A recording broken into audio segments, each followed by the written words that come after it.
Hey, I hear you got a bunch of notes to go over. Let's just jump in. All right. Yeah, that sounds good. Today, we're going to be learning about the Soviet war in Afghanistan. Okay, I know nothing, so just pour it on me. I'm ready. All right. Yeah. So this is a big deal in world history. And I feel like it kind of goes underreported. It's just like, oh, yeah, there was a thing, you know? Yeah, I mean, I know nothing about it. Like, that's kind of weird. Yeah. And, it kind of falls into that modern history trap because this happens from 1979 to 1989. So most, world history classes aren't going to get to that point at, in high school or whatever, you might get it in college if you're focusing on it also is the thing. So most people just won't. I think the furthest I've ever gotten in a high school class was maybe like the 50s, which is pretty bad. They always bog down. Like I made sure because I was just ambitious, first years of teaching or whatever, that we got through like up through the present day-ish, the present era, like, oh, we're in the war on terror, like, in my world history class. Yeah, yeah. But I probably brushed over too many things too, so it's not like it was perfect. Yeah, I mean, it's a lot to cover, especially the idea of world history. Like, that's a shit ton. Oh, yeah, and it suffers from all sorts of problems of focus and who are you not talking about? Yeah, nothing happened at some point during, like, Asia. Like, don't worry about it. Yeah. So, okay, back to the Soviet war in Afghanistan, the Soviet-Afghan war. In the Soviet Union, it was frequently just called the Afghan War for them, kind of like the United States calls it the Vietnam War. This is a 9-year war. They don't quite get to the, anniversary mark, I suppose. And it's between the Democratic Republic of Afghanistan, backed up by the Soviet Union, versus various rebel groups that were backed by other outside countries. Oh, okay. This made it sound like it was like Afghanistan versus the Soviet Union. Well, it's some people in Afghanistan versus the Soviet Union, but there was also the Afghan government that was like on the side of the Soviet Union. Interesting. Tell me more. All right. So the backstory in brief is Afghanistan has, because of its strategic importance, it's like kind of in the center, in the kind of crossroads of Asia. There's like land routes going through it. It's got a ton of resources. It's been the center of a lot of conflict for centuries. Back in the day when it was Great Britain versus the Empire of Russia, this was called the Great Game, sickly enough. Oh my God, that's pretty unhinged. Yeah. Britain was basically doing imperialism. They were paranoid about anything that Russia did in regards to Central Asia because they had like India. So they're like, oh, they're going to come for it. So they had like 3 different Anglo-Afghan wars about this. Anytime they were like concerned, like, oh, what if this new ruler like is trying to be friendly with Russia or whatever. But eventually Afghanistan gained its independence in 1919. And they have a monarchy with kind of a pseudo 3-branch government, but really it's just kind of an autocracy, And at that point, they started getting help from the Soviet Union, 1919, right there around, in terms of, well, they're still like Soviet Russia at the time, but, they're on their way. They kind of get some help with modernization in terms of improving education and their infrastructure, but it's still very basic and not like they're trying to do it, but it doesn't have the outreach. It's like in the towns still, but it's not really out there. In those early days, you have this very autocratic monarchy. The country was still very poor because of the imperialism that was still going on. I mean, it's just because they're free, technically, they're still in this global capitalist system, And domestically, they still have this parasitic ruling class. They still have the king, and the king is kind of ruling through warlords, basically, local strongmen, and that's kind of how things are run.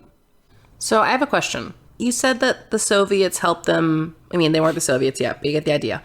1919, that seems pretty early for them to be branching out into like a lot of foreign policy. I mean, what's the motivation there? They were trying to make friends, honestly. So it's very early on for them. Like you said, they are recognizing a country that just basically threw off British imperialism, which they very much identify with. So they're like, oh, cool. they were kind of barely giving any sort of aid in those early days, I want to say. Okay, so maybe it's more in name. Yes, more relationships and stuff. After World War II, when you have now the main imperial power is the United States and the main like rival group to that is the USSR, then you have more aid coming to them from the Soviet Union. Okay, gotcha. So yeah, after World War II, Afghanistan was kind of like basically trying to play both sides of the United States and the Soviet Union in terms of getting aid, and those guys trying to like have influence on the country. One of the important developments of this time is the 1964 Constitution, which gave Afghanistan a more kind of traditional liberal democratic setup. They still like had a king, but they had like an elected parliament and sort of stuff like that. Okay, so it was more of a ceremonial king. Well, the king still had a ton of power actually, and like would not sign off on certain laws. Yeah, it was not super substantial, but one kind of cool thing was that it, even though it didn't technically legalize parties because the king was still like, I don't know about that. It kind of still allowed for parties to come into existence. Like people were not allowed to say, oh, I'm a member of this party, vote for me. But like you still kind of knew who was in what party and who to support. It's kind of like underground sort of, but there were parties at that point. And this is where you have the founding of the People's Democratic Party of Afghanistan. Ooh, am I going to like them? Well, they were the communists. I am going to like them, I bet. I mean, they have a lot of problems too, like any party, right? Yeah. They were a Marxist-Leninist party. They were founded January 1st, 1965. New Year's party, you know. Ringing in the new year, new philosophy, new party. Let's do it. Yeah, and they were founded by a guy named Nur Muhammad Taraki and Babrak Karmal. Both of whom we'll talk about a lot more later. But they were the founding members. This was actually at Taraki's home that they founded this political party. It's a communist party. They get 4 of their members elected in the first parliamentary elections that year. Out of like how many? Way more. There's way more. Okay. I was going to say not bad, but I'm like, I have no scale for this. Yeah, no, I want to say it's maybe a low 100 number. I'm not quite sure. I mean, it's 4 more communists than we have in our government, so. Right? Yeah. Including, they got one of the first women elected to the parliament, Anahita Ratzabad. Okay, awesome. Who was, yeah, she was pretty cool. And so you might be thinking, though, okay, they're running for Congress. What is the deal? What kind of communists are these? They were kind of a, let's do both sort of situation. They wanted a wider revolution, but they were also trying to like, and it depends on who you ask, because some of them they kind of had different factions too. So some of them were more about the electoralism and some of them were more about the revolution. But in general, at that time, they were kind of working together to say, hey, like, let's do whatever happens, Yeah. Okay. That makes sense. And so eventually Afghanistan ended up with a really bad famine in 1972. And they still have this kind of autocratic monarchical government. By this point, the communist representation in parliament has gone down by 2 members because they had some infighting. Whoops. And yeah. And so the king, Mohammad Zahir Shah, by this point, since he's not really doing anything to help the famine situation, they're getting food aid from places, but like the guards are just kind of holding it and selling it to the highest bidder. Oh, fuck. Okay. And like, small peasant families or whatever, they're going landless now. They're selling all their land so they can like afford enough to eat. Everyone's just, getting thrown out in the street. It makes them unpopular enough for there to be a coup. This is carried out in 1973 by a former prime minister named Muhammad Daoud Khan, who just so happened to be the cousin of the king. Ooh, awkward. Yeah, while the king was in Europe recovering from medical treatment, Muhammad Daoud Khan did a little coup, supported by most of the political class, including the Communist Party, the PDPA, because they were kind of like, Daoud kind of talked left, so they were kind of like, who knows, maybe this guy, maybe he'll be okay. He's better than the king. Exactly, better than mishandling famine king guy. Like, no. Yeah. And only 8 people are killed in the coup overall, because pretty much nobody was like for the king by that point. His 8 other cousins. Yeah. So he was out. And Daoud declared, instead of taking power as a king himself, declared a republic with himself at the helm as like a president. Okay. I mean, I would say good first step, but it doesn't super matter. Right. It especially doesn't matter because he institutes a one-party dictatorial sort of situation. Yeah, okay. It definitely doesn't. Republic, but not actually anything. Yeah. And he just kind of starts sidelining the communists pretty much immediately, even though some of them had, they had helped him take power. What the fuck? So he doesn't end up fundamentally changing the economic conditions at all. Things still suck. He alienates people who thought, this guy might be able to change things. Turns out not. By this point, you're looking at Afghanistan with 75% of the land held by 3% of the population. Holy shit. Only 12% of the land is, first of all, able to grow crops, arable, but only less than half of that is actually cultivated because of the inefficiencies of like feudalism and the landlord class and all that. It's not done. 86% of the population is rural, 8% of it's nomadic. You have no like small villages that have electricity. You have no railways. It's among the world's poorest countries. It's got a 5% literacy rate. Oh my God. An average life expectancy of 40 and an infant mortality rate of 25%. And this is in what year? 65? 73. Oh gosh, that's worse. Okay, not great. So that's the Daoud Republic, or the Republic of Afghanistan. Republic for me is in air quotes. It should be, yeah. And so the communists by this point are still in opposition to the government now because they've been shut out. And they start kind of gaining popularity as a potential, hey, these guys might change things. Now, this is actually kind of limited, and the communists don't really realize that. They are way out ahead of what the people want. And we'll see what they kind of do in the future with like anti-religious, feminist, progressive policies. But that is like way further than what especially people in the countryside are looking for.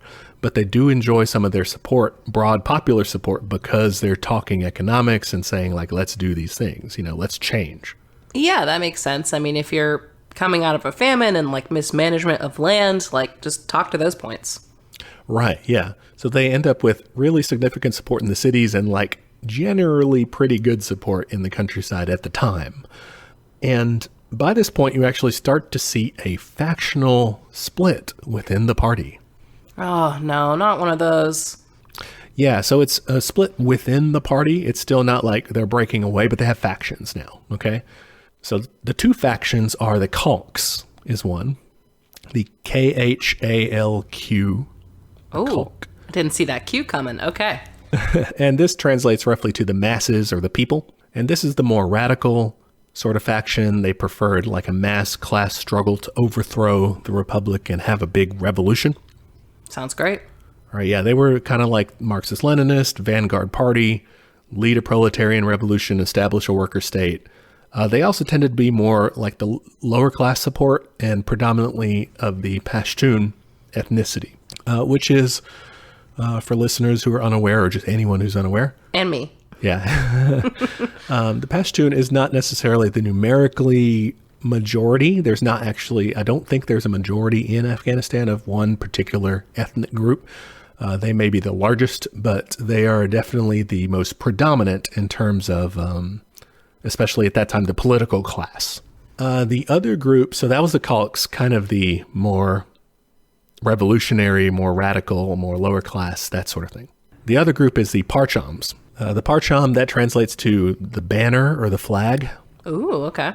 And these guys, and I encourage you to look these icons up for these guys. They're pretty cool. And also the People's Democratic Party of Afghanistan, look them up too. I will do this. Because they have some fire logos, I think. The party, for one, has a super cool one. Let me see. Oh, is that like wheat with like a gear around it? Uh-huh. That's pretty sweet. That's good design.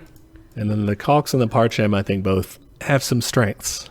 Ooh, that's pretty good. More wheat. We love wheat around here.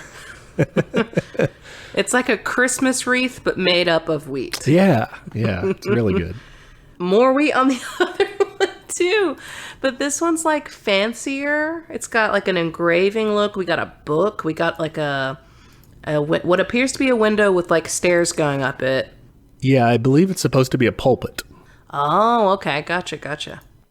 But the Parchams were more reformist. They were more gradual about their approach to socialism. Basically, they said Afghanistan wasn't industrialized enough for proletarian revolution right away.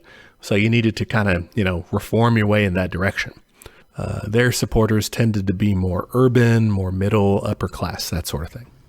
Yeah, that was going to be my question going into this is that, you gave me those stats earlier and I was like, wow, I don't know how you would even distribute the resources. You don't have the resources.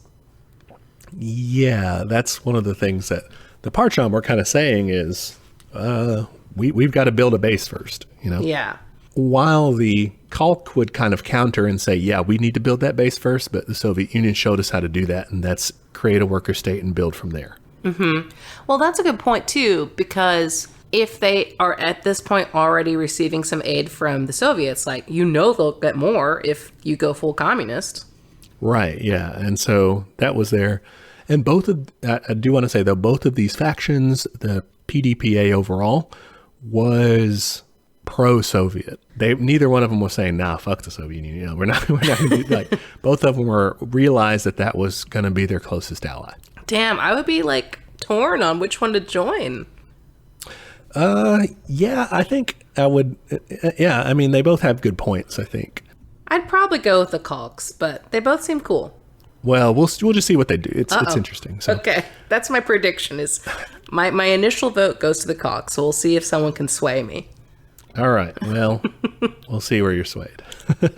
So they have these factions, but thanks to some diplomacy by the Soviet Union, they end up reconciled and stay united enough to carry out a coup against Daoud. Ooh, okay, yeah. So they didn't break up. They went to therapy. They went to therapy. How does what Kalk said make you feel, Parcham? This is a safe space. Yeah. Well, okay. The reason that they end up doing a coup against Daoud is because he turns on the party. Initially, he had just shut them out, but he really turns on them in April 1978.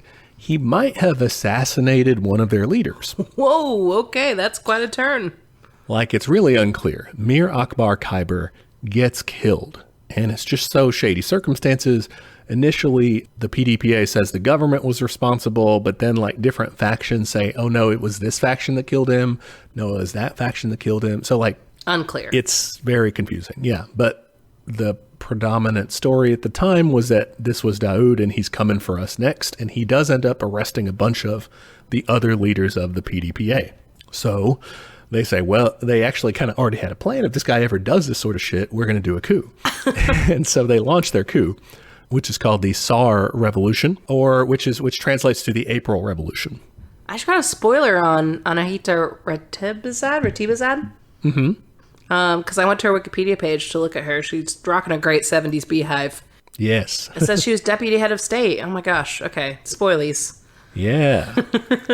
So they do the Tsar Revolution, the April Revolution, kind of as a survival tactic, as oh shit, we're about to get wiped out. Let's go. And on April 27th, 1978, they launch the coup. They are successful because they have some high up military guys who were party members. Oh, didn't see that coming. Which is interesting. Yeah. For the modern left, we don't really have a lot of pull in the armed forces. Our own revolutionary dreams might not go so well. Yeah, I don't think so. So they mobilize, they take over. It takes a day. I only have one source on how many people died. It's kind of questionable. So they claim as many as 2,000. I know that there were some battles, but it seems like it was kind of small scale. But they take over in a day. So, I don't think overall it would have been terribly, terribly bloody, but possibly as many as 2,000 people. But that's the Tsar Revolution. And the PDPA, the People's Democratic Party of Afghanistan, take power. All right, what do they do with this power? Do they start out radical and then get less radical? Because that's what happens a lot. That's my guess. Yeah, broadly speaking, yeah, that's what happens. Oh, I've seen it too many times. Well, I think they have their situation kind of makes sense why they did what they did, but we'll talk about it. So the PDPA, first of all, they free their imprisoned party members, right? That's a good first step. And they divide up the top posts between the Khalq and the Parcham supporters. The Khalq were still in the majority, though, and the top two guys were both Khalqists. But in general, like, the Parchamites also had positions in the government. Like you mentioned, Anahita Radhabzad ends up with a government post. Okay, which one is she? What part is she from? She was in the Parcham. Okay. So they take power, and the top two guys are one of the founders of the party, Nur Muhammad Taraki. Yeah, I remember that name. He's the main guy, Taraki, just chairman of the Revolutionary Council, and a guy named Hafizullah Amin. He was the second in command, basically. All right, those guys are both in the Khalq faction, and like you said, they're going to start real radical, and their agenda. I mean, because they have a mandate from where they're coming from. Their job is to rapidly improve the lives of the people of Afghanistan, given this dire situation. Yeah, they got a lot of work to do. What do they do? All right, so they start with the economy and with healthcare and education and with women. They just do like a whole bunch of stuff. Okay, great. Okay? So we'll just cover this topically and then talk about what happens after that. In the economy, they start nationalizing industry. They end up building 100 new factories within 5 years.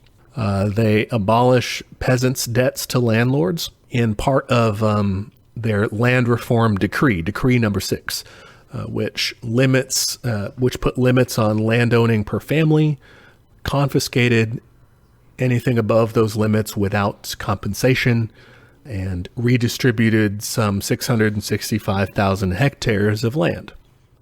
That's pretty great. Yeah, according to the government, according to them, I suppose, they claimed that only 4% of the population was negatively affected. So, like, we took from very few people and gave to a ton of people. Yeah, because, I mean, you were saying how much the land was owned by such a small percentage. Like, That's just math, y'all. So that was part of it, the land reform. They also introduced price caps for, like, key foods.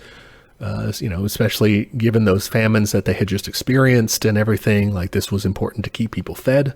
They introduced a minimum wage, a progressive income tax, and they also took steps to try to stop the production of poppy opium, which at the time was producing like 70% of the world's supply. Holy cow. And, again, you're in famine times, maybe focus on food. Yeah. So those were some of the economic measures that they took. In the fields of healthcare and education, they increased the number of doctors available for people by 50%, and they started a literacy campaign. This was actually led by the Democratic Organization of Afghan Women, which was founded by Anahita Radhabzad. Ooh, I love her. And this literacy campaign, they built 600 new schools across the country. They introduced compulsory schooling for girls, even in rural areas, which pissed a lot of people off. That one provoked a huge backlash. They said our children are going to be raised morally in these coeducational schools, learning with boys like they do in the godless cities. And this was, I don't want to tar the country and say this was everyone, because it was not. But this was in, specifically very traditionalist strongholds that were saying that. Yeah. I mean, this is a radical change, just throughout their lifestyles. Like, that's a lot. It's a lot of change. Mm-hmm. To get kind of more to that point, the government also really pursued a feminist agenda in those opening days as well. Decree number 7 was a decree on marriage. It outlawed forced marriage. It outlawed the bride price payments, which were these huge payments like of like 2 to 5 years income kind of dowry thing. Yeah. It also established a minimum marriage age, which I suppose was an improvement from what they had before, but the minimum marriage age was 16 for girls and 18 for boys. So, I imagine it was worse before that, or didn't exist. Yeah, I bet. That. So that was an improvement. They pushed laws for equal rights for women, including maternity leave. They established women's cooperatives, like cooperative workplaces. where women could actually like have control over their workplace, democratic control in there, like, a Soviet style thing. Yeah, that's huge. I mean, especially in like a very patriarchal society where like your income can be controlled by your husband. Yes, for sure. And also during this time, they were, promoting women's education so much that half of university students at the time were women. Okay, yeah, I'm all about this Anahita lady. She sounds great. Yeah, no, she's cool. They also introduced a cool new flag, not as substantial of a change, but I thought it was neat. All right, let me see. I mean, if you're talking radical and then not so radical later, like that one's pretty radical. That's good. Classic. Yeah. Love it. But okay, so they quickly meet with some problems with their agenda. Namely, that people resisted it. There was popular resistance, especially in that traditionalist countryside we were talking about. That is where the old rigid patriarchy is the strongest. So that's where the resistance mostly comes from. People are like, what the fuck? This is not what we were about. Because they were, really just seeing anything they could see in the Communist Party, not really paying attention to the fact that, they're communists, They believe in actually doing good communist shit, not in just kind of like little things. They wanted to do all of it. And the people did not realize it, I guess. Yeah. There was also a lack of implementation in a lot of the countryside because of those patriarchal forces, because the government's control was mostly confined to the cities. Okay, yeah. So they weren't even seeing the benefits necessarily. Right. And this isn't a new thing to the communists. Oh, they were so bad at government or whatever. Central governments in Afghanistan had always ruled indirectly through local strongmen. So the laws were really only enforced as much as those strongmen were willing to. So when they get the orders, oh, hey, start sending your girls to school, they're just like, yeah, I'm not doing that. Yeah. Yeah. So it sounds like it would have been better if they could have had some strongholds in the countryside who are on their side that could like kind of see that along in the process. Yeah, if they were, as the Maoists would say, more in the masses, right? Even in the countryside. So yeah, that's what they started doing in those opening days, but also immediately upon seizing power, the PDPA starts to, those internal fractures that were only barely held together because they were about to be annihilated. Started to open up again. Kalk versus Parcham. No. Yeah. They still had mutual distrust. The Kalk leadership suspected the Parcham of conspiring against them. They started appointing Parcham leaders to like be ambassadors to just to say, oh yeah, go deal with like this country. Please go away. Oh, okay. Yeah. Karmal, for example, becomes ambassador to Czechoslovakia. So they're just like, see you later, dude. Seems like a really important post. Yeah, well, it was one of the Eastern Bloc countries, but yeah, they're really mainly just saying goodbye. Yeah, a very polite exile. Now, the distrust is not completely unwarranted, which is why I said, it's kind of hard to pick a favorite all the time because the Parchamites apparently did plan a coup in September 1978. Oh, that's awkward. But then someone like spilled the beans. Someone told like one of the Soviets or something. And then they were like, holy shit, and they told someone in the government. And then the Kalk started doing a purge and they were recalling a bunch of the Parchamite ambassadors. And most of them ended up not returning. They were like, yeah, I'm I quit. I'm going to stay here. Yeah. Yeah. They just resigned instead of, and kind of self-imposed exile instead of come back to whatever might face them, because a lot of them were being jailed and a lot of them even were being executed. Oh man, that's what happens when you find a group chat. Yeah, I'm not sure on the numbers on the executions. They varied wildly, and I don't know for sure if they were just talking about like the political executions or executions of rebels, but they end up with, I think, thousands executed, which is a lot. The estimates go up to 27,000. I think any number even lower than the low bound of 11,000, even lower than half as much, is still a lot. So purges. Yeah, not great. For their part, the Soviets were trying to get the Kalk to stop this. They were like, hey, come on, work with the Parchamites, who by this point they kind of preferred already. They were like, they know more what's up about doing things gradually. They kind of suspected that Afghanistan wasn't really ready to do socialism as fast as they were trying to. And so they were telling them like, hey, stop with the purges. Come on, work with these guys. And Taraki, who's in charge, allegedly replied to them, Lenin taught us to be merciless toward the enemies of the revolution, and millions of people had to be eliminated in order to secure the victory of the October Revolution. A ghost of Lenny. Which, to be fair, Lenin would have said, okay, yeah, I said that. Yeah, that was me. I meant that. But I think he meant it more for like the ruling class, right? Not so much like, I don't know. These guys seem like they could have worked through it.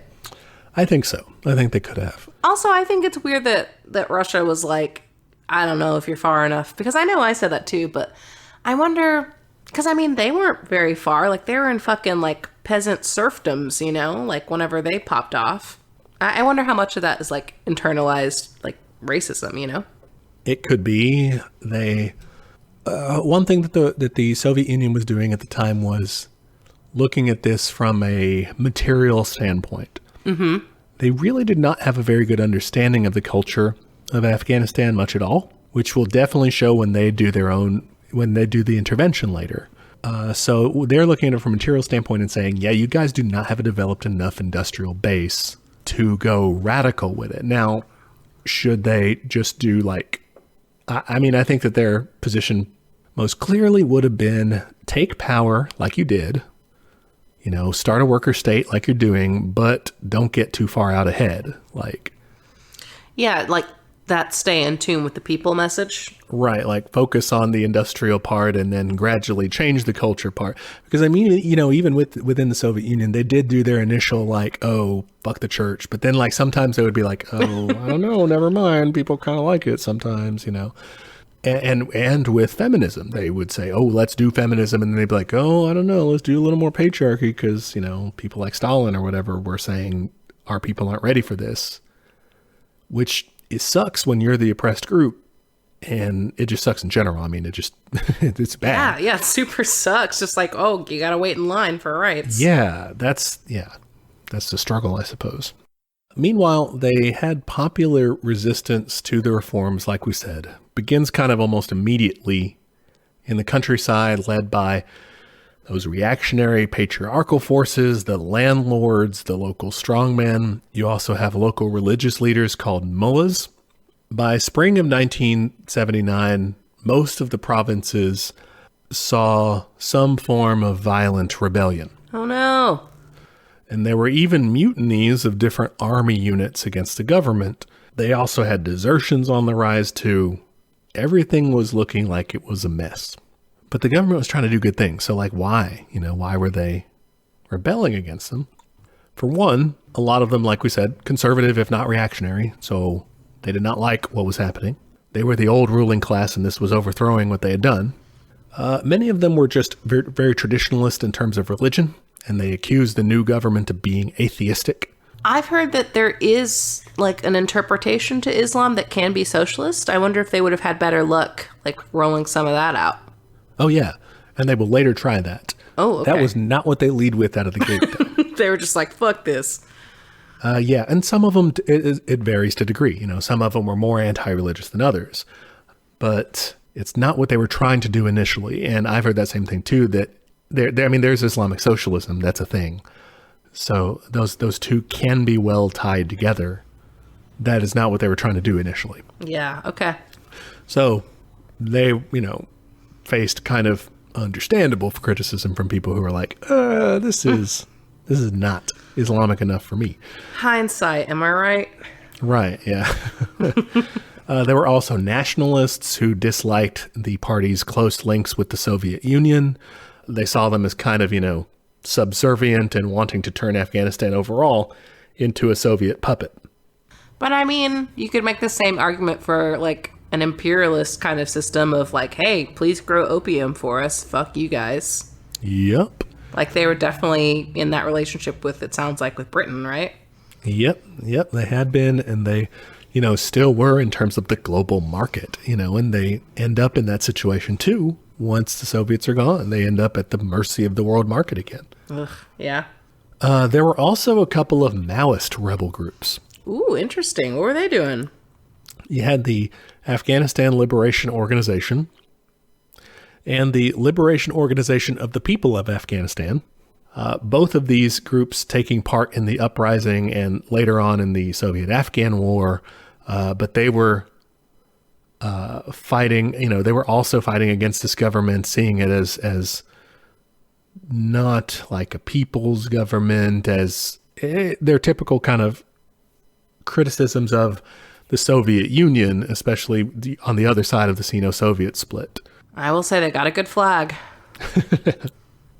It's all about the logos. It's pretty sweet. It's kind of hard to read, but it's cool. So all of the rebel groups besides the Maoist one, all these groups were called an umbrella term called the Mujahideen. Okay, so the term kind of refers to people fighting for Islam. Okay. That's an unfortunate dichotomy. Yeah, and it eventually just means these rebel groups, but that's kind of the term they use for them. Yeah, that's not great. And it is important to note that these guys, while they begin as this domestic force of resistance against the government, they end up receiving tons of foreign assistance throughout the conflict. Like we'll talk about just how much these guys are bankrolled by all these different countries. Yeah, that makes sense. But they do start out, it's not to say that this was entirely fabricated, because this is based on popular resistance, yes. But even from the opening months of 1979, they are already getting training in guerrilla warfare from neighboring Pakistan. Fuck, okay. So that's the situation they're facing. And the PDPA repeatedly asks the Soviet Union for military aid, specifically troops, to help them fight against this rebellion. Okay, how does that go? Well, the Soviets keep telling them no. Okay, so not well. Yeah, they're like, this is a bad idea. Our enemies and your enemies will really eat this up. They're going to, they're going to be like, oh, yeah, let's get them. Maybe just like tone it down a bit with all the reforms, get people back on your side, convince them like you're not the terrible, horrible people that they say you are, and just do kind of some good for them and clean things up, and maybe things will turn around. Yeah, I mean, hire out a bunch of Islamic socialists to go spread that word. Yeah, or something like that, right? But eventually, the Soviets do kind of agree to do more for them. It's a very gradual process. But at first, they start out selling some helicopters and deploying some military advisors. In the spring of 1979, they end up sending, as things kind of escalate, they start sending a tank detachment to guard some government buildings in Kabul. In July, they end up sending an airborne battalion disguised as technical specialists to be bodyguards for Taraki, the main guy. But the Afghan government keeps, the situation does not get any better. And so they keep wanting more. They keep, their requests just keep increasing. Like, we would like a regiment. We would like, a battalion of people. Okay. And the Soviets are just like, what the fuck? No, we're not going to send you the army. We're not doing it. Okay. And that's kind of the situation that they find themselves in when, and all throughout this, throughout 1979, relations between the number one man, Taraki, and the number two man, Amin, they start deteriorating. Uh-oh, another breakup. Yeah, and it's complicated in terms of exactly why. They do have some personal disagreements, and each is sort of kind of a rival for power within the party. Overall, it looks like Amin's the number two guy. He sees Taraki as old, as weak, and as a drunk. And he's kind of resentful because he's always been Taraki's enforcer. He's the number two guy, and he's always the one behind him. He had to put together these mass propaganda campaigns to try to increase his popularity. So he's thinking, I'm the guy that made Taraki what he is, and he's over here falling apart. He's too old to do this now. It shouldn't be him. If he's the guy who did a lot of propaganda, sounds like he's dropping the ball here.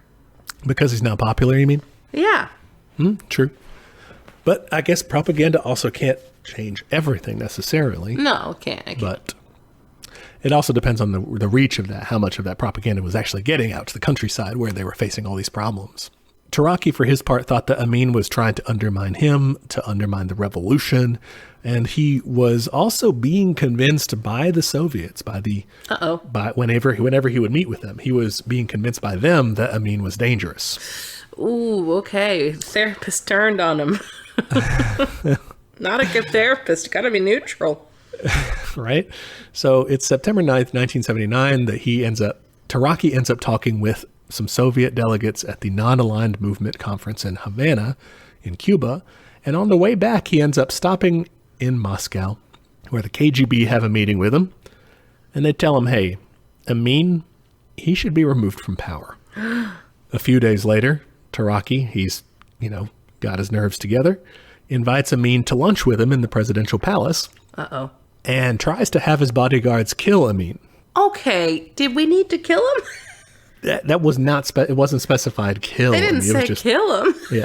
Well, okay, so in between there, they did have this did they wink? They did have this little, no, not the Soviet. I mean, Amin and Taraki had a total slap fight in the cabinet meeting. Not literally, but they just yelled at each other, like, you suck, whatever. Real drama. And that was where Taraki initially tried to fire him, but Amin was just like, fuck you, I'm not quitting. You can't do that to me. Okay. And so... Okay, so it escalated. Yeah, and Taraki was like, fine, I'll just kill you at lunch. Meet me for lunch. Yeah, but Amin escaped and went and got some army troops and comes back and arrests Taraki. And apparently here the Soviets it's unclear if they thought about rescuing Taraki or kidnapping Amin. There's different sources on that. But either way, they couldn't actually pull it off because there were too many army troops there to try this without provoking a conflict. So instead, they just told Amin, hey, fire Taraki, get him out of the party, exile him. Wink. But don't kill him.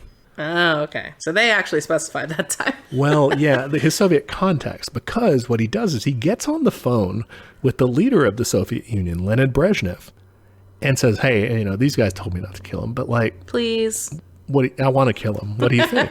Can I? And Brezhnev tells him, hey, man, that's up to you. Okay, wow. And so Amin smothers his comrade. he has him smothered. He doesn't do it himself. For dramatic effect. Yeah, it's October 8th, 1979. Kills him. Damn. Oh, that's rough. So some betrayal. Amin took power. And he tries actually to moderate the government's course, specifically about religion. That was his big kind of push. He was facing a lot of resistance for that. So he goes out there to try to persuade everyone, hey, I don't hate religion, And so he puts government money towards rebuilding mosques, starts talking about Allah in his speeches, and even puts out an official biography of him with him dressed in traditional Pashtun clothes instead of a Western suit, which is what he normally wore. It's not a bad idea. I don't think you need to smother your pal for it, but it's not a bad idea. Usually you don't. Usually don't need to do that. But that's what he did. So it turns out to be kind of not convincing. People are like, dude, you were the number 2 guy under Taraki when y'all were executing every 10th person. You guys have been persecuting us all over the place. Anybody who stands up is getting thrown in jail. So and plus you're still totally working for the Soviets, which a lot of these guys did not like. They didn't like a foreign country intervening. So let me ask, were they putting straight up anti-religious policies, or was it just more of, there was some progressive stuff that traditional patriarchy was not down with? They weren't persecuting Islam, were they? No, I did not. And I would welcome correction on this, because I just did not see any in my research that was saying they were banning or they were shutting down churches or anything like that. I don't think it was happening because I didn't read it in a litany of stuff that they were doing that was bad. Not saying it for certain didn't happen because I don't actually know. It didn't come up. Yeah, it did. So what I'm saying is it didn't come up in a list of complaints.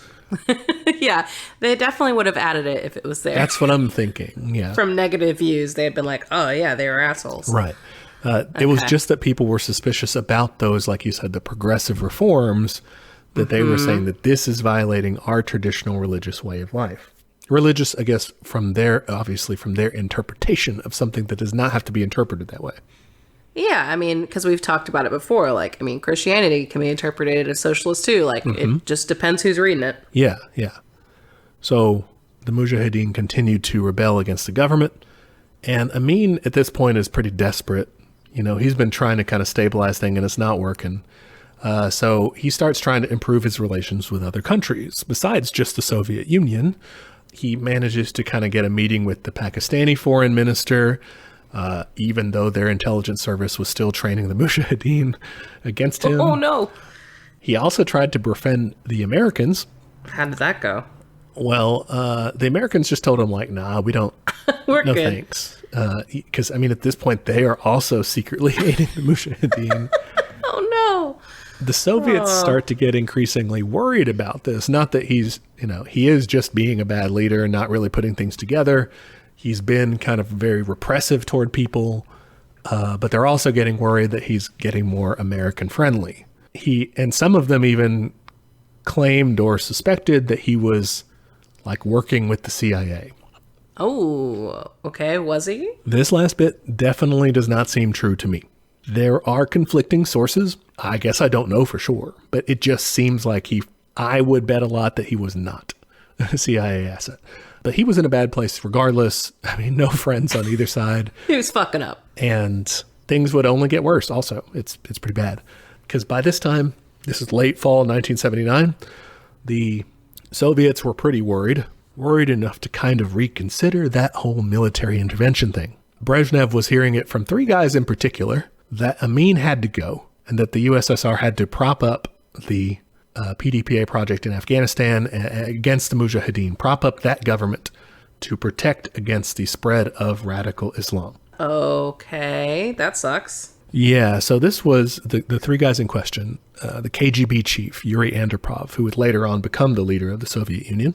Scheming.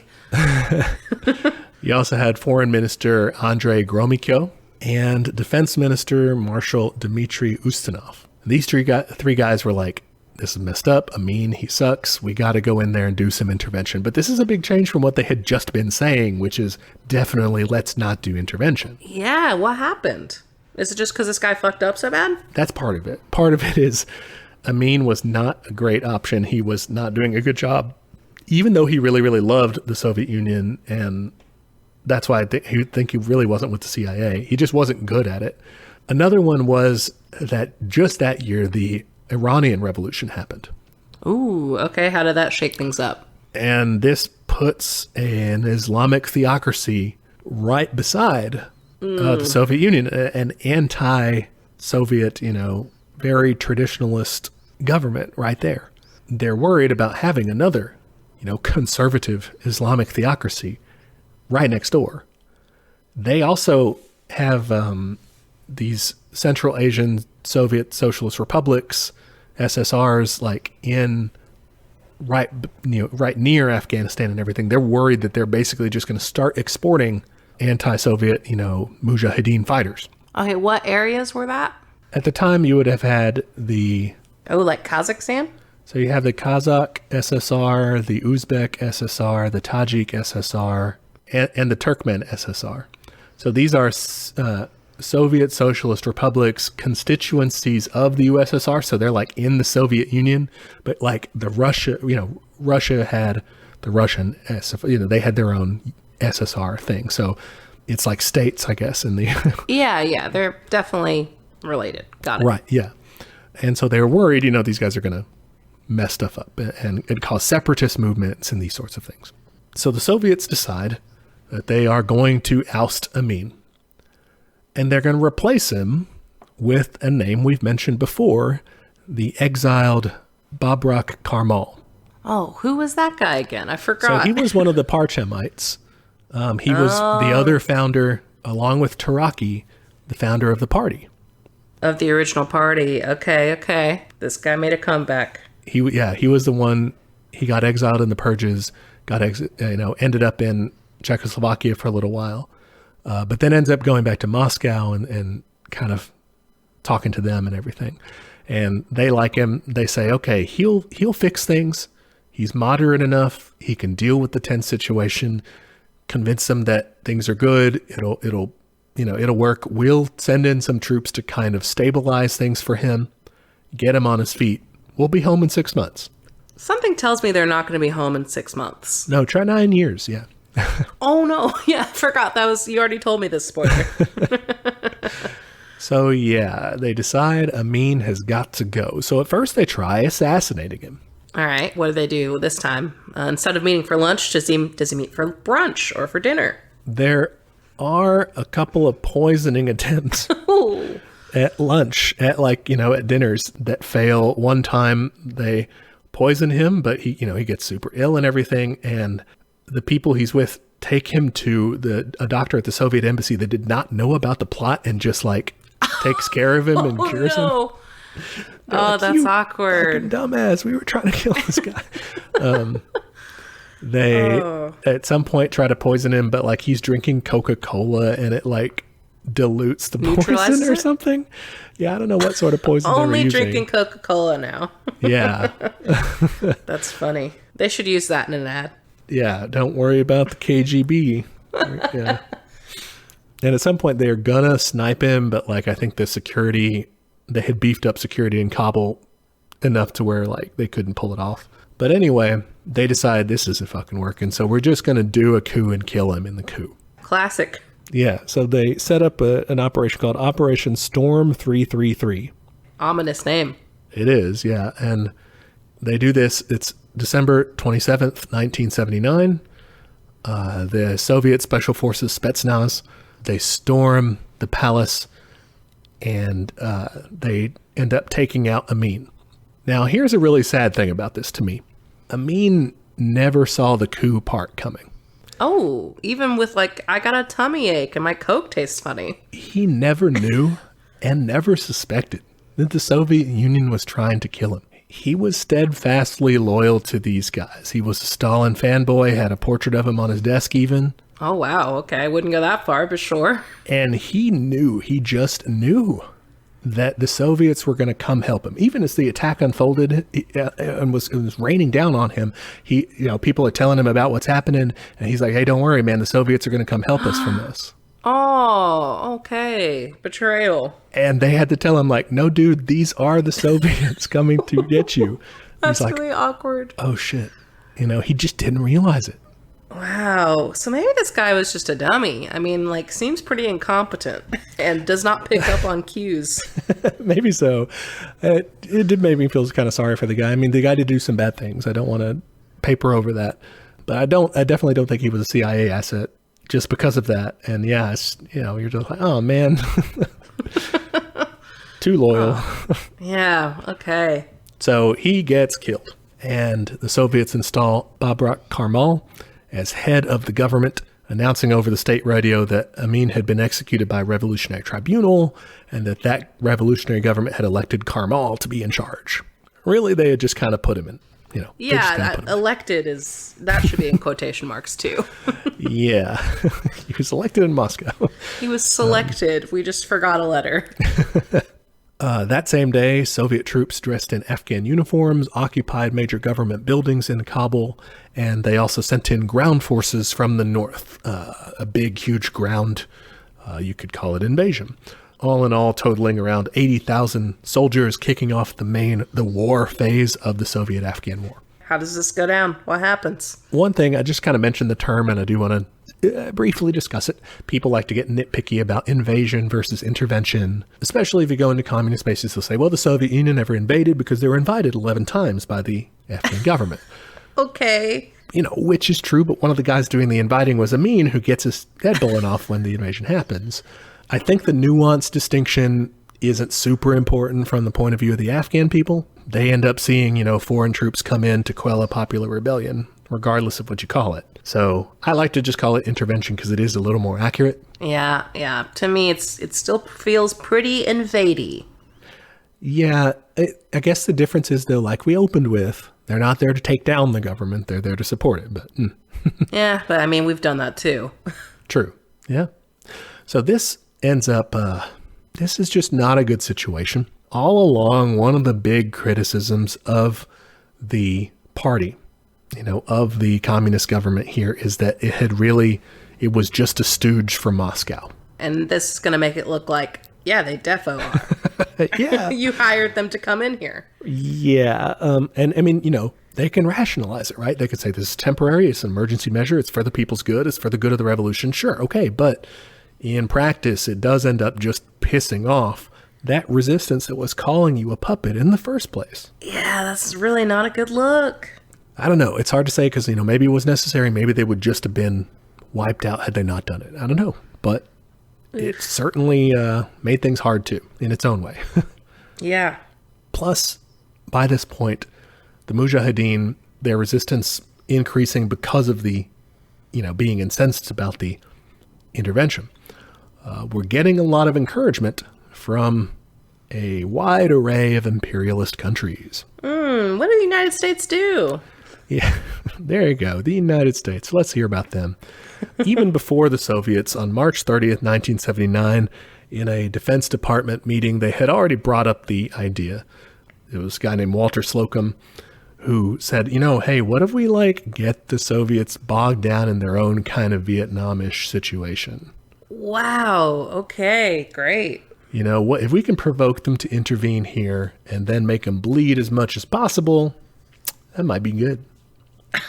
Gosh, just this guy again. That going back to that first label of the game, this guy's just like, what if we kill a bunch of people as a distraction? Right? Yeah. Jesus. And this kind of idea percolates in the intelligence circles for a little bit. It's not super important. I don't want to be like, oh man, if it weren't for Walter, because America's imperial interests would still get us to find a way to attack their ideological and material rival however they could, regardless of the life of the body count.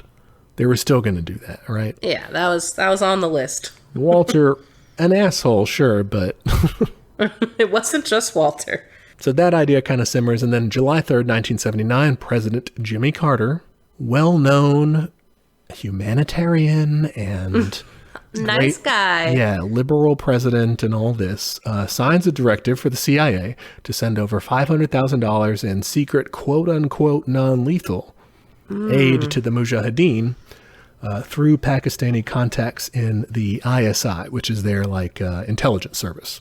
So, non-lethal, what are we talking? Cupcakes?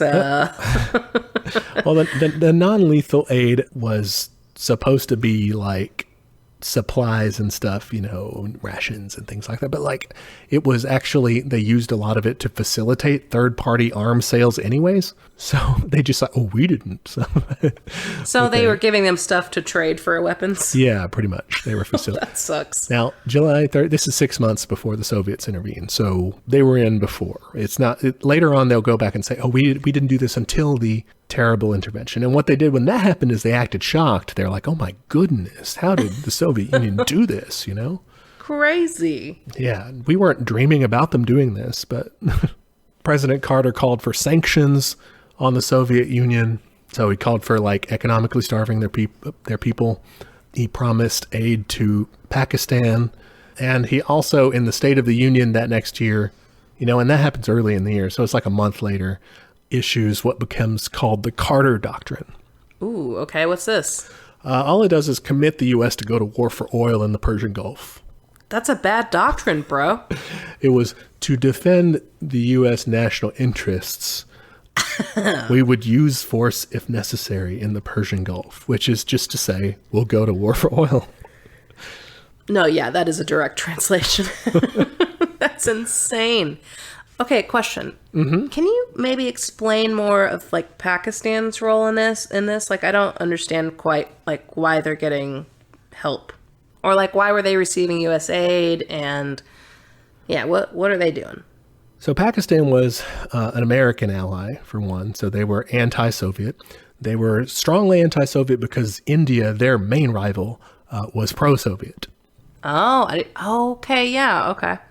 So Pakistan was anti-Soviet, pro-Chinese because of the Sino-Soviet split. Wait, Pakistan was friends with China? Yes. And their ruler, they had this military dictator kind of ruler, General Muhammad Zia-ul-Haq. I mean, he was strongly anti-Soviet. Like we said, he was allied with the United States and China. So that's mainly their thing there. Damn, once again, really regretting that Sino split. It's not a good one. Not a good one. That's my time machine change. Yeah, it could change a lot of things. So the United States, obviously, they're like, oh my goodness, how could this happen? They also call for a boycott of the next Olympics, the 1980 Summer Olympics in Moscow. You know, a lot of countries join up with that boycott, and the Soviet Union later retaliates, boycotting the 1984 Summer Olympics in Los Angeles. So they have like dueling boycotts, and they even put on their rival sort of event, the Friendship Games, which just sounded very nice. Friendship games. That's just getting drunk and playing Mario Kart. I would be great at that. Love that. Yes. Okay, that's a bummer though, because everyone missed out on their really cute mascot from the 1980s Olympics. It's got a cute little bear. Aw. He's so cute. Misha. Oh, he's so Look adorable. at Misha. I would have gone and just been like, that's fine. I'm That's a communist, good. but also I came here for this bear. I came here for the bear. That's so cute. Hold on, what was the LA one? Oh, yeah. Maybe I bet it wasn't as... Ugh, terrible logo. Just stars having a spasm. Fast stars. Guys, what if the stars were fast? That looks like a government agency. It does. The official poster is even worse. I don't think they fucking had a mascot. Losers. Mascot is a cop. Might as well be. LAPD. Oh my god, Sam the Olympic Eagle. I want to punch this eagle in the face. Oh, that's probably cute. No, it's dorky. This is what people come to hear. This is an Uncle Sam looking motherfucker. He is, but yeah, He's a little cute, but yeah, he's mostly dumb. if you're into that shit. All right, so that's part of it. Misha all the way. Team Misha. Team Misha. Hashtag Team Misha. Please tweet that at us. Other countries chimed in too with the shock. The British government under friend of the show, Margaret Thatcher, also condemned the Soviet Union for their horrible invasion. China condemned it too, which again, to be fair, like, okay, they were invading. So like, it's not great. It's not a good look for sure. Yeah. I'm not saying I agree with it. Yeah, but these guys are, I don't know, they're just very not genuine. I don't know. It's like, okay, but you're like already involved in this conflict. Yeah, you're not here for the right reasons. Yeah. So more concretely though, aside from Olympic posturing and stuff, what did these nations do about the situation? A ton. Uh-oh. So think about it from their perspective, it's pretty perfect. They get to weaken their geopolitical rival militarily, economically, politically, because they're going to be bleeding them. They're going to be sapping their money. They're going to be trying to, embarrass them on the world stage. Okay. They're going to be dumping excess production from their own military industrial complex. And best of all, no one's even going to get too sad about all the people who are going to get killed in the process because of racism. Oh, yeah. They don't have to spend any of their troops on it. They don't have to spend any of their troops on it. They don't have to spend much of their news hours on it because it's just, more people died in Afghanistan. Wow. Yeah. Let's get to the details, though. Yeah, give me this war story. You know we're good at that. Yeah, very good. But this is the covert stuff anyway, the aid from the different countries. The United States... We're a little better at that. Yeah, this is the juicy stuff, I think. The United States stepped up their covert CIA aid to the Mujahideen, which was called Operation Cyclone. God damn it, that is a good name. Isn't it? They amended the whole non-lethal thing right out, even though, again, they had really not been doing that. Yeah. They started funneling arms to the Mujahideen through Pakistan's ISI. Carter also got Saudi Arabia to match U.S. funding for this, like a deadly version of an NPR fundraising drive. Your dollars go twice as far. Yeah. Your weapons manufacturing. What? Yeah, insane. That's insane. Real dark side shit. He calls him up. He's like, I can send you a tote bag. Oh. In 1981, you had a change in leadership in the United States. Friend of the show, Ronald Reagan, became president. Oh, great.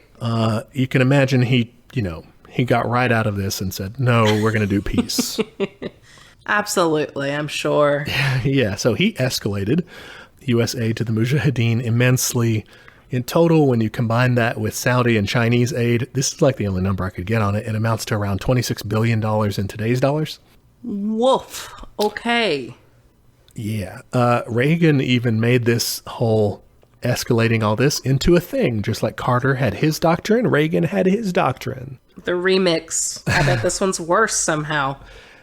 He basically said the U.S. would aid anti-communist movements anywhere in the world. Neat. Yeah, that is worse. Okay, got it.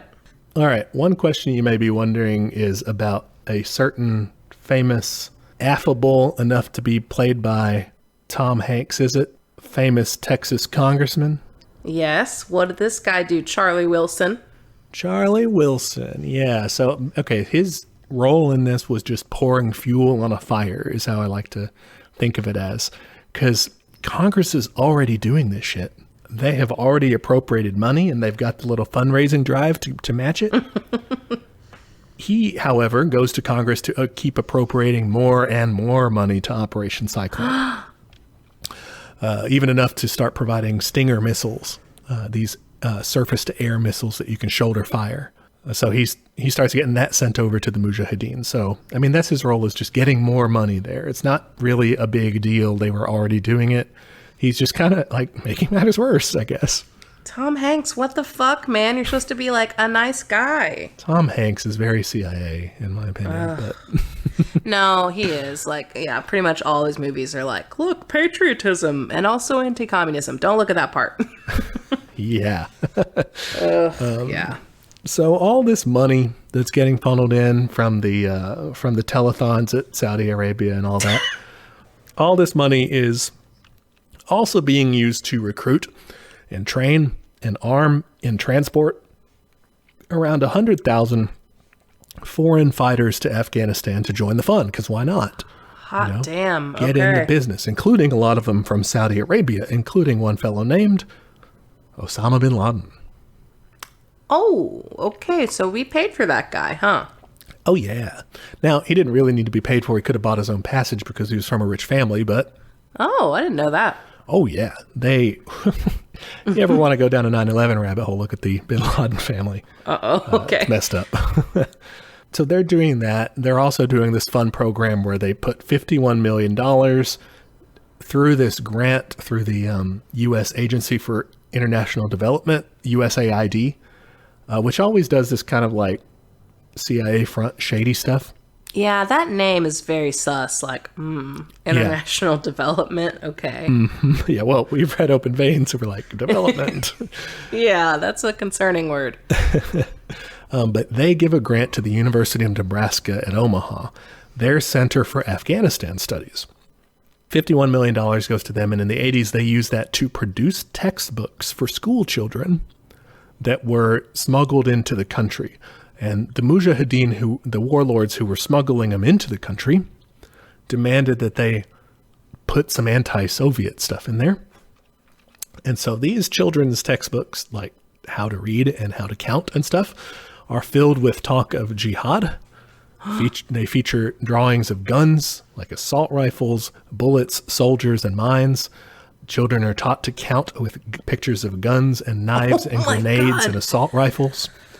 Wow. It's like, my uncle has a gun. He uses his gun for jihad. Like, these are passages there. Wow. That's insane. Okay. Back up. I'm having a brain moment. So we funded terrorism, basically. To take down the Soviets, yeah. Okay, why aren't we flipping things in the street right now? What? Lots of people don't know it. Oh my God. I feel like an idiot for not knowing this. I mean, I knew they were kind of connected. Like, I had heard, like, yeah, we're the reason he's here. But, like, it was always couched in terms of, like, well, because we invaded at this time and because we, were fucking around. Mm-hmm. But this is, like, straight correlation. Like, not even correlation. This is causation.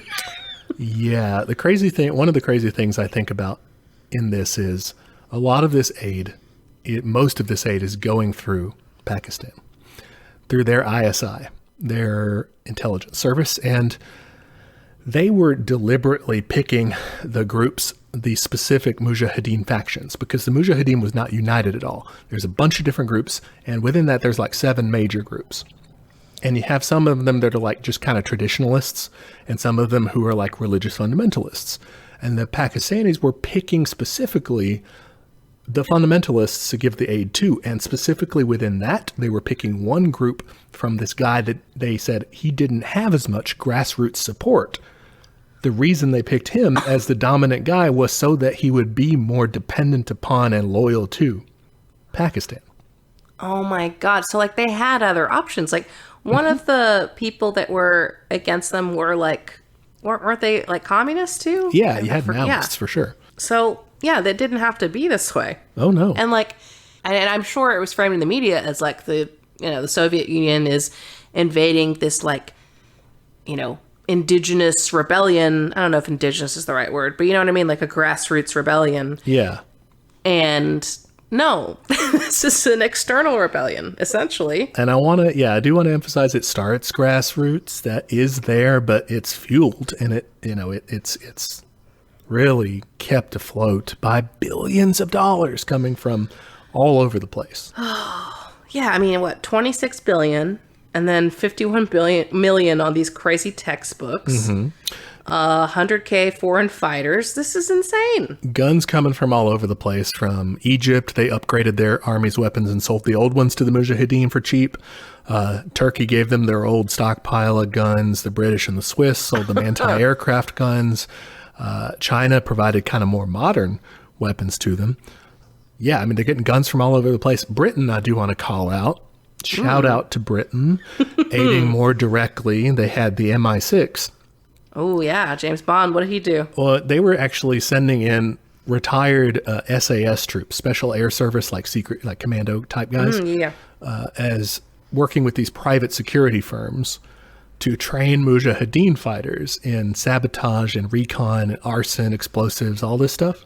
They also helped train Afghan commandos in British bases, not only in Oman, like overseas, but also in Britain itself. They disguised them as tourists and brought them there to train. Wow, that's hilarious. I'm like picturing the photos they had to stage. Like, all right, everyone stand in front of Big Ben. Everyone say terrorism. Yeah. Furthermore, they also played a big role in intercepting Soviet communications and translating those and relaying those to the Mujahideen as well. Wow. Okay. So, again, while there are domestic roots to this, and a lot of what the communist government was doing was unpopular and was rubbing people the wrong way and whatever, I mean, it might not have been as unpopular as like the hordes of enemy troops like would lead you to believe. It did not have to escalate in this fashion, and it did not have to lead to, obviously what it led to. Yeah, not as many people had to die. Yeah, that's insane. Well, maybe they're just, they're just defending themselves. Like you said, the media portrays it as the freedom fighters and all that. They did not only defend themselves. The Mujahideen also did raids as far as 10 miles inside the borders of the Soviet Union. Good defending. In 1985, on the encouragement, I will say, from CIA Director William Casey. Okay, great. He said, why don't y'all go do this? And they did it. Check it out. I already made you a battle plan. See what you think. I made sandwiches. So, yeah. Wow. Oh, also, I know that sometimes you think this like, well, this is the perils of government, but if we just had more private charity and stuff, this sort of thing wouldn't happen. I'm always thinking that. You're right. Yeah, I read this one source, Jason Burke's work about Al-Qaeda, says Al-Qaeda casting a shadow of terror, that said that as little as 25% of the money sent to the Mujahideen was directly supplied by states, which is all the money we've been talking about so far. Like, multiply that, because that would be all the private money, religious charities, and private donations that we're giving to this. No. Saudi Arabia was bringing in, at its peak, $20 million a month. Oh my God. And this is just by rich people there that were like, yeah, let's keep this thing going. I don't want communism around here. Mm-hmm. Oh, hachi-machi. Okay, that's rough. That's rough stuff. All right, now we get to the war itself. Oh, fast forward. Well, yeah, that's what we'll do. Yeah. So the Soviet intervention in Afghanistan, long, bloody war, like we said, fueled by American imperialism and other powers too, reactionary warlords, and also the ineptitude of the Soviet Union in terms of carrying this out. The first phase sees Soviet troops quickly take control of major cities and military bases. Okay. They roll in through the north, through two separate corridors. They meet in Kabul, and they also do like an airdrop thing too. And they take over the major towns and the travel corridors between them. This, of course, like we said, pisses off the country, eggs on the rebellion.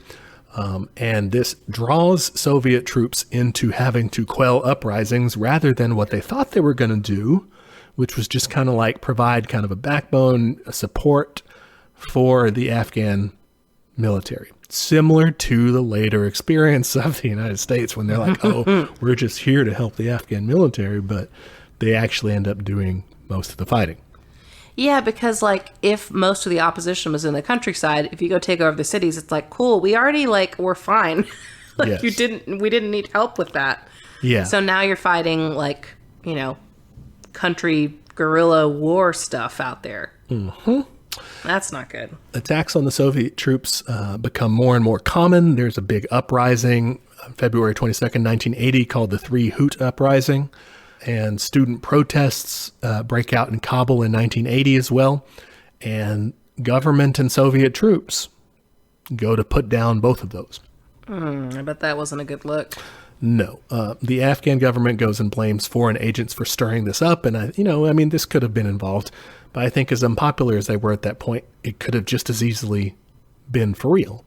And either way, it ends up, really putting a dent in the already pretty banged up reputation that Karmal's government has by that point. Yeah, the end result is everyone fucking hates you. Right. Yeah. So as the war progresses, here's our military history. We're just going big broad strokes here. Yeah. But as the war progresses, the Soviets occupy the cities and the corridors again. By 1985, there were almost 108,000 Soviet troops in Afghanistan. The Mujahideen groups were waging guerrilla war. Almost 80% of the country was out of government control. And some interesting parallels occurred to me reading through this sort of stuff. Soviet strategies against the rebellion, for one, they had intimidation. So they could bomb, they could use tanks to destroy villages, livestock, crops in Mujahideen strongholds. Oh, okay. That's not good.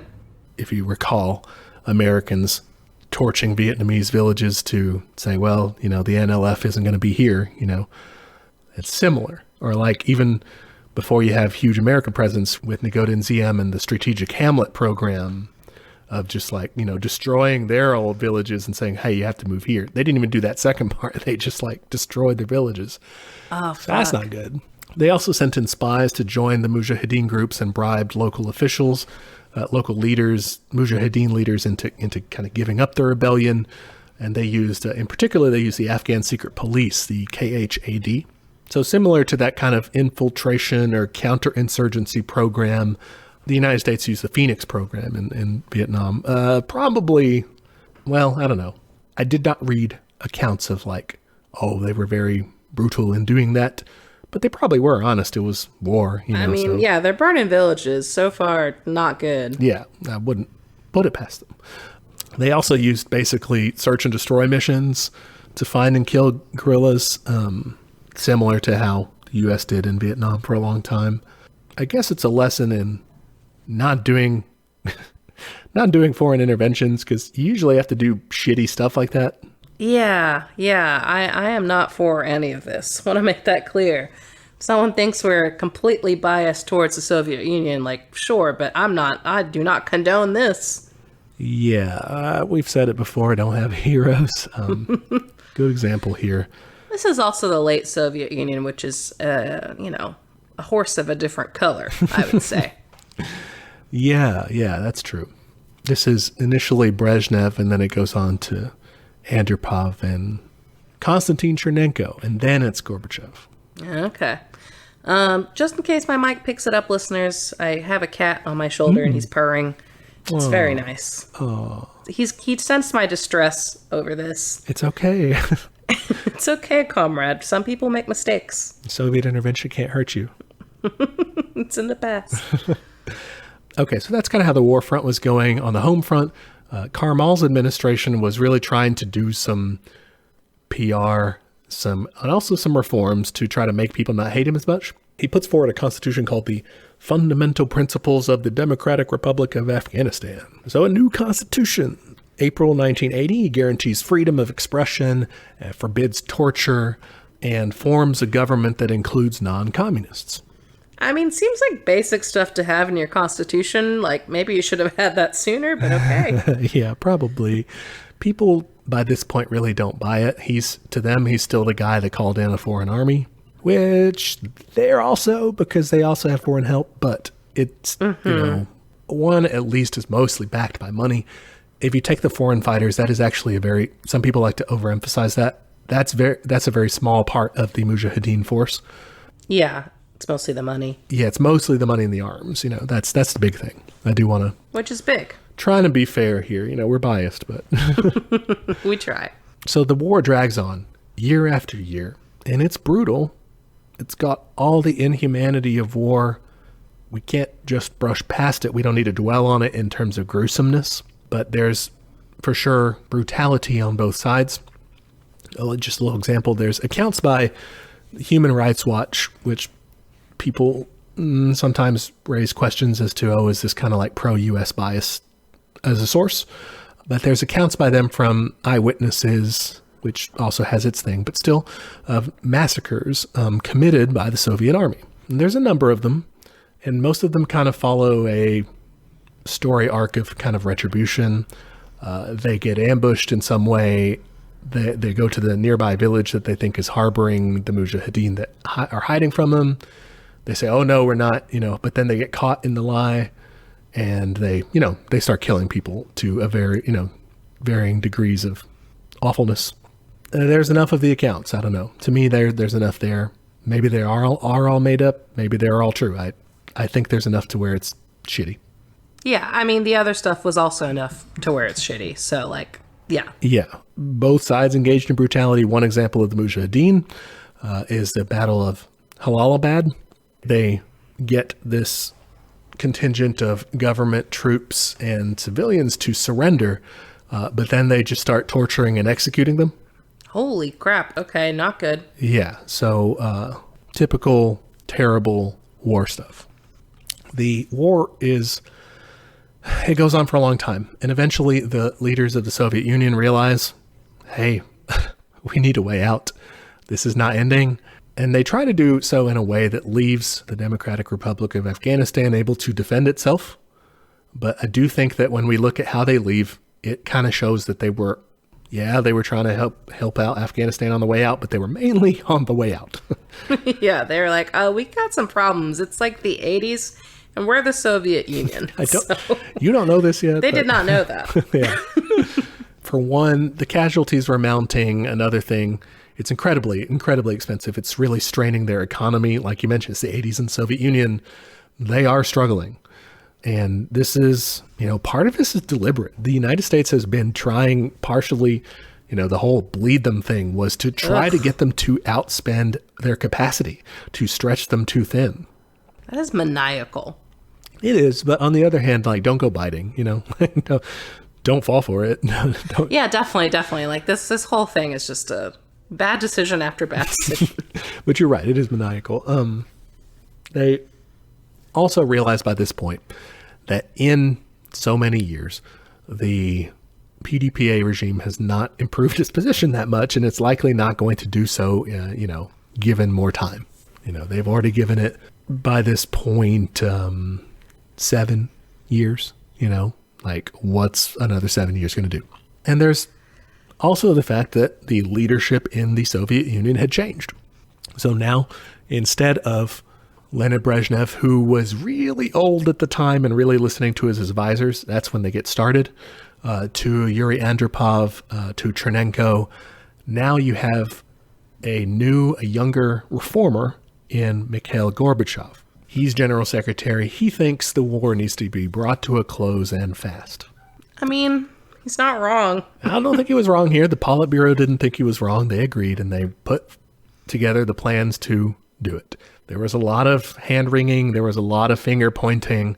But they, in their private meetings, in the Politburo notes and stuff, you can go back and read. And these guys talk shit about each other. And they were like, hey, we don't need you whining about this. You're the motherfucker who got us into this. They get into it, but they kind of at this point realize we got to do something. I wonder too, I've wondered this about the United States and Afghanistan. I wonder how much of a sunk cost fallacy is going on with some people, Oh, yeah. Just the idea of pride and not wanting to be like, yeah, we fucked up. We have to go, right. Go tell everyone we fucked up. Our soldiers died in vain. What did we do? All this stuff. And that's a big deal to them too. They were talking about that. They sent out a letter to all the party members once they, were publicly undergoing the withdrawal, and just told them, hey, look, we made these mistakes. So there was a great line from this, and they talk about their troops continuing to die in Afghanistan. The situation developed which made any way out more and more difficult as the time passed. Combat action is combat action. Our losses in dead and wounded, and the Central Committee of the Communist Party of the Soviet Union believes it has no right to hide this. We're growing and becoming more and more heavy. They talk about the combat losses. Altogether, by the beginning of May 1988, we lost 13,000 people dead in Afghanistan. 35,000 Soviet officers and soldiers were wounded, many of whom had become disabled. 301 people missing in action. There is a reason that people say that each person is a unique world. And when a person dies, that world disappears forever. The loss of every person is very hard and irreparable. And it's hard and sacred if one dies carrying out one's duty. Wow, I love that thing about everyone's their own world. That's so good. Yeah, and this letter was, you can tell how fucking hard it was for them to come to grips with that or whatever. And there's the other side of the coin, they shouldn't have done it. But yeah, but can you imagine the United States admitting they fucked up even once? Yeah, that would that would be crazy. That's the famous quote from George H.W. Bush. I'll never apologize for America. Never. I don't care what it is. I don't care what the facts are, I think he says. I don't care what the facts are. That's great. That should be on his tombstone. They kind of come to grips with it and say, okay, we got to do something. We got to withdraw. So one part of the plan for getting this all together is to boost up Afghan government armed forces so that they can defend themselves. And they do that. They do some more recruitment. They get their official on paper strength up to 300,000, but they still have a ton of desertions. So it's not great. It's looking shaky.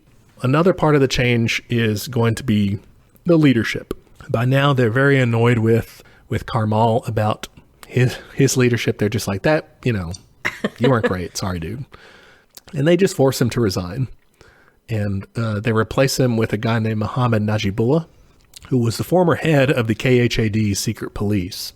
I don't love that. Yeah, he was very efficient, but efficient at what? Maybe the question. Yeah, that's the kindest review you could give a secret police head. Efficient. Yeah. He ends up trying to change things by being more lenient, a surprising turn for him. Okay. He does more religious things. He releases a lot of prisoners. He lifts a night curfew in Kabul and eventually starts this national reconciliation program, trying to negotiate with the Mujahideen, allows other political parties, and also allows businesses to come back and take their properties if they want, which is kind of gross. That is gross. He also puts together a new constitution that makes Islam the official religion. Okay. And also removes all references to communism. Making some changes. All right. The desire for one step forward, 3 leaps back, maybe. Yeah, that's rough. They end up having elections in 1988 for parliament. The Mujahideen boycott the elections, and the government leaves 50 seats open in case they want to come back. But it's kind of like their first elections in a long while. Ultimately, it's interesting because he is able to sort of stabilize things to where the government isn't in a free fall. Yeah, at least in the cities. Yeah, they have more control over where they are, and they're not like falling apart right then and there. The Soviets, meanwhile, are moving on ahead with their withdrawal plan. They start limiting their troops to defensive operations. By mid-1987, they publicly announce, hey, we are withdrawing, and they do that in 2 phases. The first half of their troops leave in mid-1988, and the second half in early 1989, with the last Soviet troops leaving February 15th, 1989. Only 6 months, right? Yeah. That was a long 6 months. It felt like 9 years, if I had to guess. Yeah, so that was the official end of their occupation, intervention, invasion, whatever you want to call it. At the end of the day, the death toll, start with, I think who should matter most in this, the Afghan people, 74,000 military killed on both sides, the Mujahideen and the government forces. 14,000 Soviets killed. Civilians is a whole lot. The lowest estimate has 500,000. Holy crap. Which is way lower than the higher estimate of 2 million. I mean, once again, the low number is still not good. Yeah. Some 3 million wounded, 5.5 million people made refugees. Because, I mean, they're burning villages and land and stuff. Like, what are you going to do? Yeah, and not to mention warlords are tearing through left and right, doing the same thing. Like, also not with the same firepower. They don't have, they can't bomb you from the skies, but... I wonder what their population distribution is like in terms of like city versus country, but it sounds like a lot of this was in the country. Yes, yeah. There were, like we said, 80% of the population, I think, was rural in like the 70s at least, so probably not too far off. Wow, okay. When the Soviets leave, the Afghan government holds on, surprisingly, way longer than people thought. It actually holds its own in a civil war against the Mujahideen once the Soviet troops leave. And the Soviet Union, China, and Iran all eventually end up kind of supporting some sort of a peaceful solution. Like, let's negotiate some sort of a government, some sort of a, coalition between the existing government and bring the Mujahideen into that sort of thing, Oh, wow. That'd be a big deal. Yeah. The United States and Pakistan both were opposed to that. Of course. They wanted to make sure that the Mujahideen had a military victory and took power. Jesus. Okay, great. So this stalemate continues. And the Republic of Afghanistan keeps itself afoot until the fall of the Soviet Union, which I was doing a little bit of reading for this, and it's just so crazy. We got to do its own episode on it. Oh, for sure. But without the Soviets providing any sort of economic support, the troops are gone, but they're still like helping them, The government of Afghanistan ends up falling to the Mujahideen. It's December 1991 when the Soviet Union falls, and just the next year, April 1992, when Afghanistan falls. The coda to all this is the Mujahideen, having captured Kabul, are still 7 separate groups, and they fail to form their own government together, and they start fighting each other. It's brutal stuff. Kabul's population falls from 2 million people to 500,000 over the course of 4 years as they're fighting each other. Holy shit. So they lose like 3/4 of their population? Did I do the math on that right? Or no? Yeah, that's correct. Oh my God. Dead or gone, in refugees. And eventually, Pakistan's ISI are pretty upset that their main Mujahideen guy that they had backed failed to prove to be the strongest kid on the playground. Oh, God. And so they start backing this new obscure militia movement called the Taliban. Oh, okay. Great. Taliban end up winning the civil war, conquering Kabul, and establishing the Islamic Emirate of Afghanistan in September of 1996. Wow. Wow. Just bad results all around. My review, not a good war.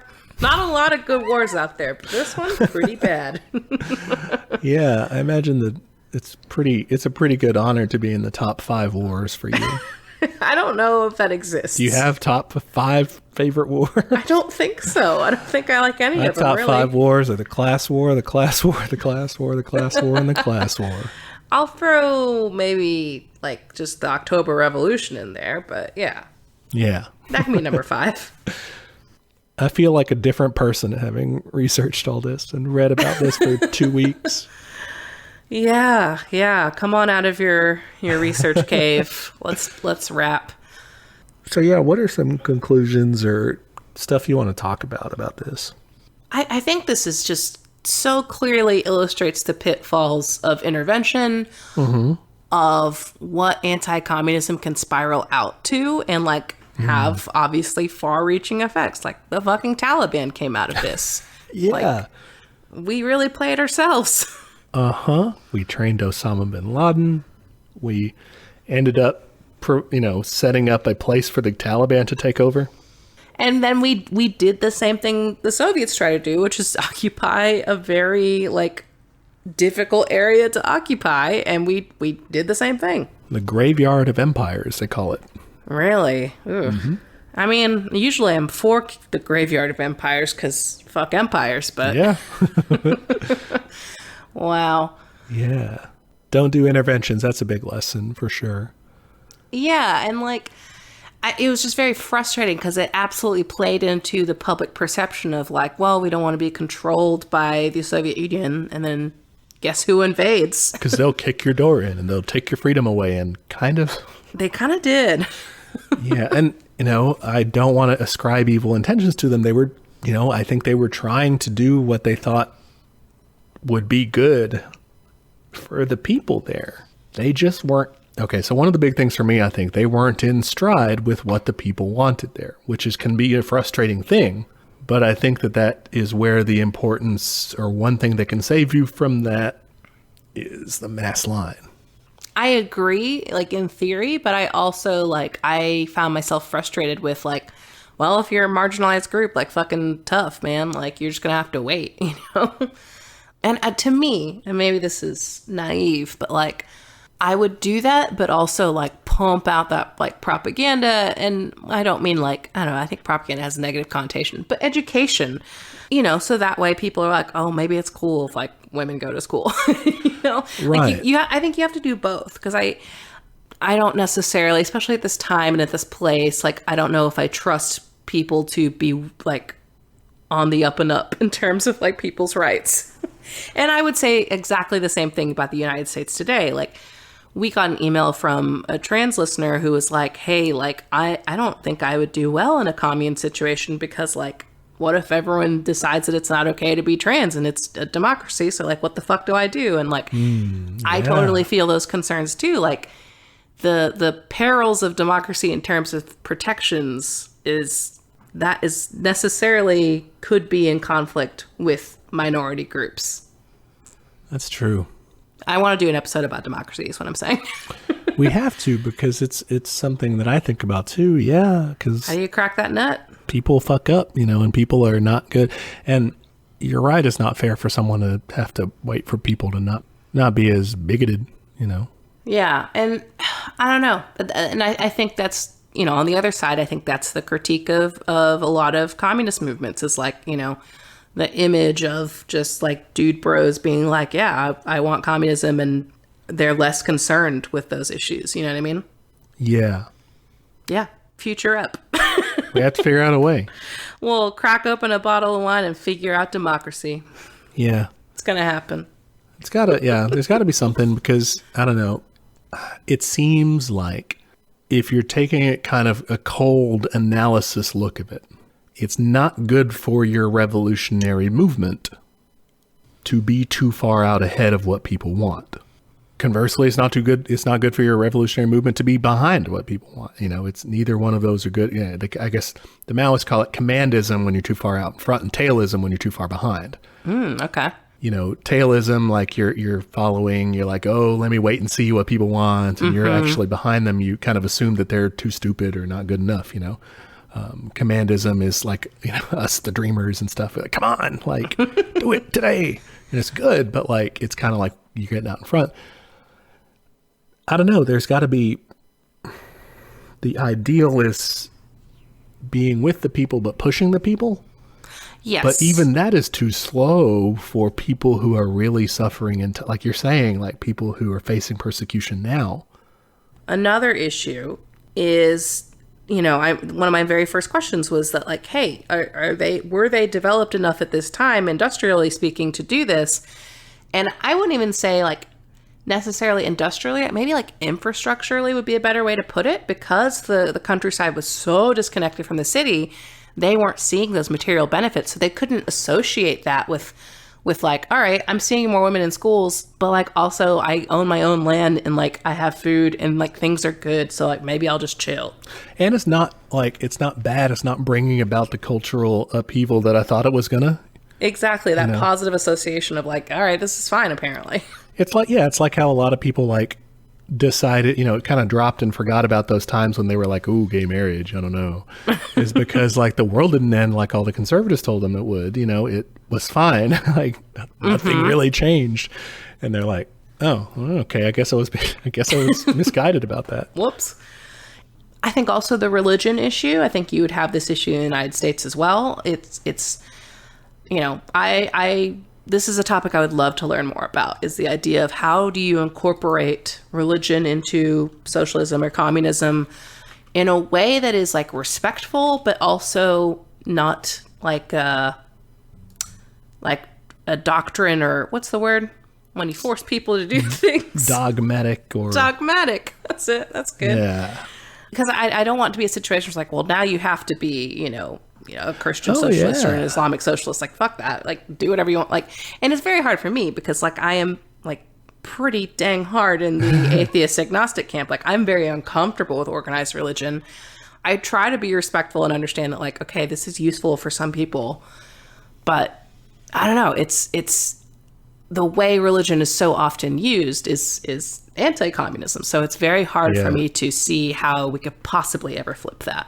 That's something we're just coming up with episodes, I think, because I really do want to do an episode on religion, and like we could do different ones. I think is a better way to do it is like Christian socialism, communism, anarchism, and Islamic socialism, and just kind of these different takes in terms of like history and kind of what that angle would look like. Because I think there's a lot of resonance, especially like I said in the United States, from that point of view. We keep getting these headlines like fewer and fewer people are in organized religion and churches and stuff, sure, but so many people are religious in some way. You're like, and that's a huge spectrum, and same with like pretty much all religions. Like you have people who take it literally, you have people who are like, yeah, this is nice. Yeah, and I think it can be relatable. And in this case, in the Afghanistan case, it could have been relatable if they had more of this Islamic backing and Islamic like grounding, as part of their identity in such a predominantly Muslim country. Or at least like have that be part of your kind of rural outreach, like have the people from those areas, like have them involved in the process. And like, if you can get some of them on board, like you're good. Cause like, I think that was a huge issue, is this kind of disparate system. And if you could combine them both geographically and like socially or like religion wise, I think that'd be pretty big. Yeah, I agree. Have an outreach, guys. You need some good PR is what I'm saying. Yeah. Oh, one other big lesson. Try not to split your party. Oh, God, guys, I'm so tired of this Sino split. The Sino split, the Parcham and Kalk split, the cooing your own guys thing. Like, come on. Smothering, betrayals at lunches. If a comrade asks you out for lunch, double check. Drink Coke. Drink Coca-Cola, the official drink of comrade lunches. Just kidding. They do death squads, but they do that though. A little give, a little take. Prevent coups, do death squads. That's it's a good shirt. We should. Good with the bad. Oh my gosh. Coca-Cola logo, like swoopy type, but it says like anti-poison, anti-labor. Or it just says let's do lunch. Let's do lunch. Probably get sued for that. Probably. Coca-Cola logos. I bet there's some shit out there. Fair use. If you change it enough, it's yours, right? I hope so. Sure. Not a lawyer. Okay. You got anything else? I literally just updated the episode doc, so. No, that was all. Okay. What are we doing next week, though?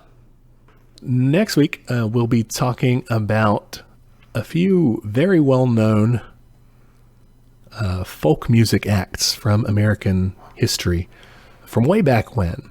Ooh. We talking some Union hymns? Yeah, there will be plenty of Union hymns. There will be plenty of good way lefty songs out there from such names as Pete Seeger, which everybody knows. Pete Seeger, Woody Guthrie, and a group that they formed active around in the 1940s called the Almanac Singers. Okay, yeah, I think I've seen that book at your house. Yeah, they're super cool. They do, like you said, Union hymns. They do all sorts of stuff. So we'll get into kind of what they did, their type of music, and just kind of, we'll have some clips and stuff too. It's great to hear this because this is like coming from, your like great or great grandparents era, and they're singing about communism and unions, and you're just like, where is that now? Yeah, that American heritage that we don't learn about in terms of the left. That's pretty cool. Mm-hmm. So it's great stuff. I mean, they're bops. We went to a Mountain Goat show recently, and John Darnielle led us in Solidarity Forever, so that was pretty sweet. Oh yeah, that was an experience of a lifetime. Shout out to the Mountain Goats for being down for the cause. Oh yeah. Okay, well, that sounds exciting. I can't wait. I'm looking forward to getting some new tunes stuck in my head. Hell yeah. They're super catchy too. Like, I think that half of the strength of the unions at that time was due to catchy songs. I'm telling you, PR, propaganda, very important. All right. All right, looking forward to it. That'll be our little Americana Thanksgiving episode for our U.S. listeners, at least. Yeah, everyone else just like enjoy. We also put out some good shit every once in a while. Some cool tunes, at least. Yeah. All right. Catch you later. Bye. Hey there, comrades. Just jumping in to remind you of all of our social media. We are on Twitter at teachcommunism, Instagram at teachmecommunism. You can shoot us an email. That's teachmecommunism@gmail.com.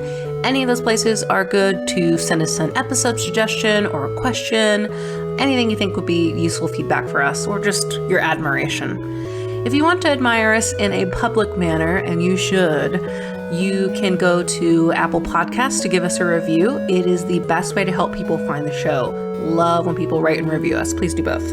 We are also on YouTube, if that's how you prefer to listen to podcasts, or if you know someone that's the only way they'll listen to podcasts, send them to our page.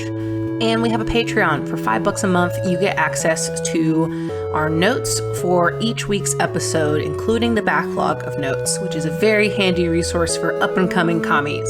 And at the end of the year, all of the funds from Patreon will be given to local mutual aid in the DFW area. So, ain't going to line our pockets.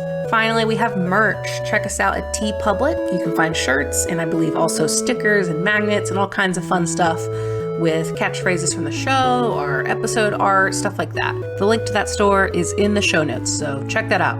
Okay, that's all the internet. Join us next time for another episode of Teach Me Communism, where the class struggle is always in session. Bye, y'all.